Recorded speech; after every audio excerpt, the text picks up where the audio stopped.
Hello everyone. आज हम लोग लुईस बिंदु प्रतीक के बारे में पढ़ेंगे जो क्लास 11th और 24 दोनों के लिए काफी महत्वपूर्ण है। साथ ही किसी भी तत्व को हम लोग लुईस बिंदु प्रतीक के रूप में किस प्रकार दर्शाते हैं वो भी सीखेंगे। तो आइए सबसे पहले हम लोग लिख लेते हैं कि लुईस बिंदु प्रतीक है क्या। तो लुईस बिंदु प्रतीक किसी रासायनिक तत्व के संकेत तथा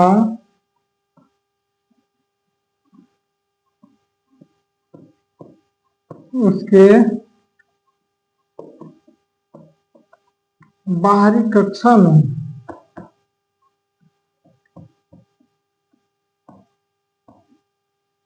उपस्थित इलेक्ट्रॉन को जब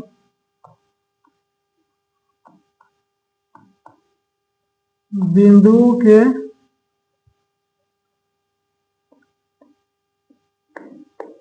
रूप में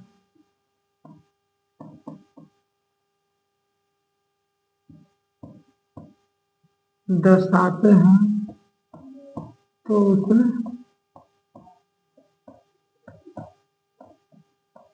लुईस बिंदु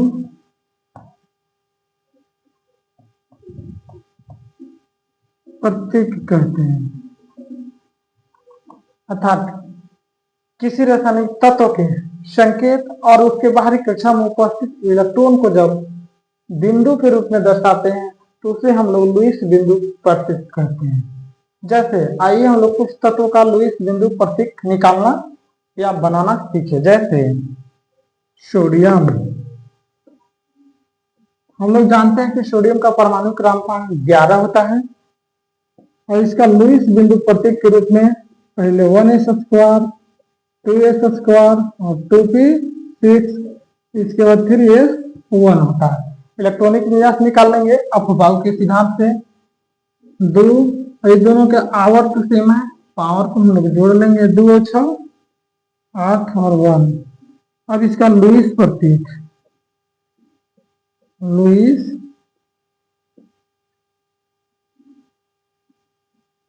प्रतीक, पहले हम लोग सोडियम का संकेत लिख लेंगे और सोडियम के बाहरी कक्षा में एक इलेक्ट्रॉन है इसलिए एक बिंदु बैठाएंगे। सेकेंड एग्जांपल देखिए, क्लोरीन। क्लोरीन का परमाणु क्रमांक 17 होता है।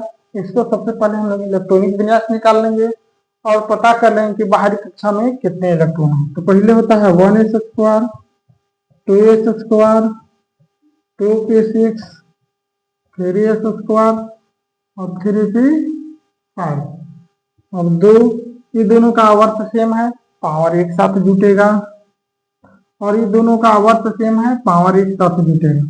यानी क्लोरीन के बाहरी कक्षा में 7 इलेक्ट्रॉन होते हैं। इसका लुईस प्रतीक, लुईस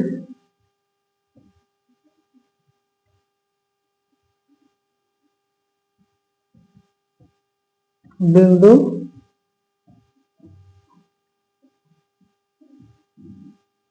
प्रतीक, क्लोरीन लिखेंगे। अब इसके बाद हम लोग क्लोरीन के बाहरी कक्षा में 7 इलेक्ट्रॉन है इसलिए 7 इलेक्ट्रॉन बैठाएंगे, 1 2 3 4 5 6 1, 7 इलेक्ट्रॉन होंगे। एक और एग्जांपल देख सकते हैं आप, जैसे मान लेते हैं मैग्नीशियम, परमाणु क्रमांक 12 होता है, यानी 1s², 2s² और 2p6 और 3s²। 2 पावर जोड़ देंगे, 8 और 2। मैग्नीशियम का लुईस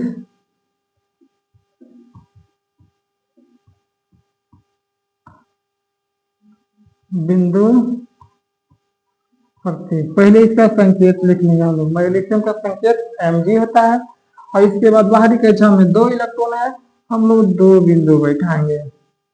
इसी प्रकार हम लोग लुईस बिंदु प्रतीक निकालते हैं, यानी बाहरी कक्षा में जितने इलेक्ट्रॉन होते हैं उसे हम लोग बिंदु के रूप में दर्शाते हैं तत्व के संकेत के ऊपर।